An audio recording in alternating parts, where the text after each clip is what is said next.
3 weeks ago, my wife whispered another man's name while she slept. Not once. Every single night since then. The same name, spoken with a tenderness I hadn't heard her use for me in months. Marcus. I'd never heard this name before. Not from her lips, not in our conversations, not even mentioned in passing. Yet there she lay beside me, murmuring Marcus like a prayer, her fingers tracing invisible patterns on the sheets. Before I tell you how this destroyed everything I thought I knew about my marriage, make sure you're subscribed to this channel. Trust me, you want to hear every twisted detail of what I discovered. My name is David, and until 3 weeks ago, I believed I had the perfect marriage. Sarah and I had been together for 8 years, married for 5. We had our routines, our inside jokes, our shared dreams of renovating the Victorian house we'd bought in Portland. The first time I heard her say his name, I convinced myself I'd misheard. Sleep plays tricks, doesn't it? Maybe she'd said Marcus Aurelius. She was taking that philosophy course online. But the second night, when she rolled toward me and whispered it again with such longing, my stomach clenched. By the fourth night, I started recording her. The audio files became my obsession. I'd listen through headphones during my lunch breaks, analyzing every inflection. Sometimes she'd say just Marcus. Other times fragments, Marcus please, or don't leave Marcus. Once, horrifyingly, she giggled, that same laugh she used to reserve for me during our early dating days. I became a detective in my own home. While Sarah showered, I searched her phone, her laptop, her purse. Nothing. No Marcus in her contacts, no suspicious messages, no secret social media accounts.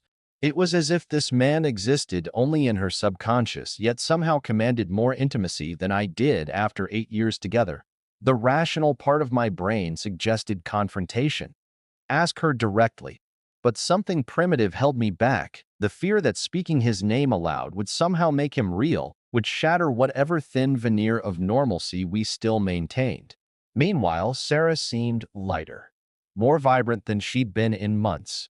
She hummed while making coffee, smiled at nothing while folding laundry.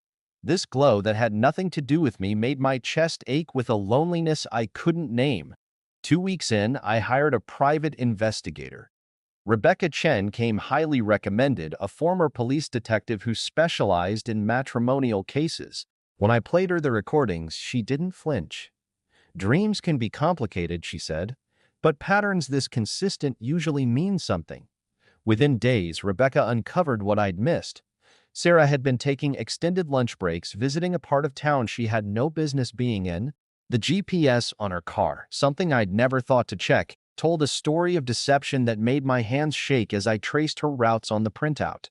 Every Tuesday and Thursday for 6 weeks, Sarah had driven to Meridian Heights, an upscale neighborhood across town. Always the same address, 847 Oakwood Drive. Always between 12:30 and 2 p.m. The house belonged to Marcus Kellerman. Rebecca's research revealed he was a 34-year-old architect, divorced, no kids. His firm had recently won a bid for several major projects downtown. Handsome, successful, available, everything I apparently wasn't. But here's where the story takes its first twist. Marcus Kellerman had died in a car accident 3 months ago. The investigators showed me the obituary, the news reports, the funeral notice. Marcus had been driving home from a late meeting when a drunk driver ran a red light. He died instantly. The date of his death was 2 weeks before Sarah's mysterious dreams began. This doesn't make sense, I told Rebecca, my voice cracking. How can she be having an affair with a dead man? Rebecca's expression was grim. She can't. But she can be having an affair with his memory. That evening, I confronted Sarah. I'd planned to be subtle, to ease into it. Instead, I blurted it out the moment she walked through the door. Who is Marcus? The color drained from her face so quickly I thought she might faint. She set down her purse with trembling hands and sank into our kitchen chair, the one that had always been hers, the one I'd never sat in during our entire marriage. How do you know about Marcus? She whispered. The question felt like a blade between my ribs. Not who's Marcus, or I don't know what you mean. She knew exactly who I meant, and her knowing was somehow worse than any affair could have been.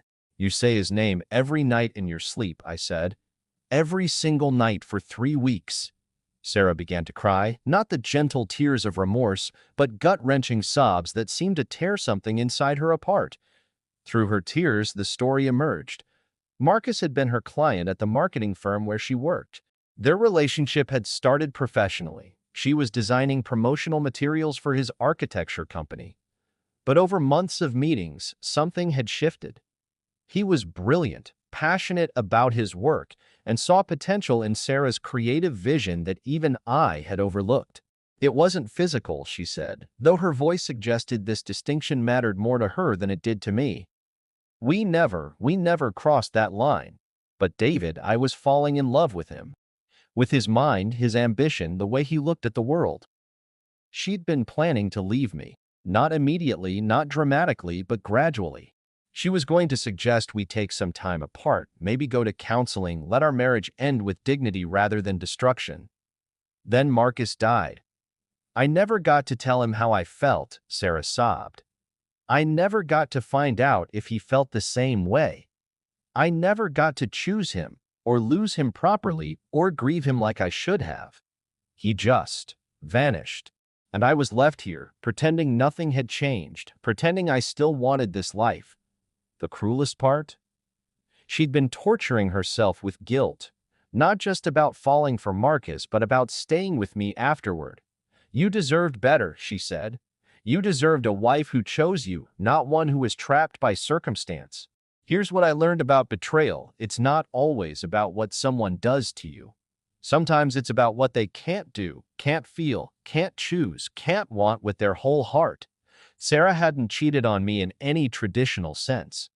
But she had fallen in love with someone else, someone who represented a life she wanted more than the one we'd built together. His death hadn't erased those feelings. It had crystallized them, made them precious and untouchable. We separated 2 weeks later. Not with anger, we'd moved beyond anger into something more honest and more painful. We separated with the understanding that we'd been living a beautiful lie, and that Marcus's death had simply revealed the truth we'd been too comfortable to acknowledge. Sarah moved to Seattle, took a job with a design firm there. She sent me a postcard once, the Space Needle at sunset, with a single sentence, "I don't dream about him anymore." I kept that postcard for months, trying to decide if I was happy for her or heartbroken that she'd finally let him go. The strangest part of this whole experience? I'm grateful for those 3 weeks of whispered names.